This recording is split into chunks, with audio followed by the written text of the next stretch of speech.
63 paket hasyis selundupan berhasil digagalkan oleh Bea Cukai Ngurah Rai pada 15 Januari lalu. Paket ini dibawa oleh seorang laki-laki berinisial AT berkewarganegaraan Rusia. Petugas Bea Cukai Bandara Ngurah Rai gagalkan penyelundupan 63 paket hasyis. Paket ini dibawa oleh seorang laki-laki warga negara Rusia. Tersangka ditangkap saat turun dari pesawat rute Kuala Lumpur Denpasar. Pelaku selundupkan hasyis dengan cara ditelan. Dari analisis kedatangan sebelumnya ke Bali, petugas mencurigai pelaku sebagai kurir narkoba.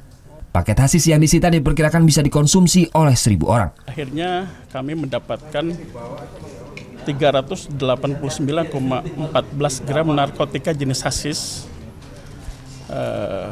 Sebanyak itu. Kemudian sekarang kasusnya sudah dipegang oleh Polda untuk diselesaikan gitu.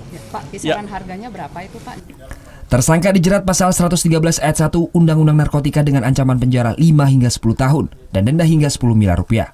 Barang bukti dan tersangka telah diserahkan kepada pihak kepolisian Bali untuk ditindaklanjuti. Gita Natalia, Andi Setiawan melaporkan untuk NET. Thank you. Udah selesai nonton beritanya? Jangan pergi dulu dong. Subscribe dulu dan nonton tayangan lainnya di sini. Subscribe, nonton lagi. Subscribe, nonton lagi.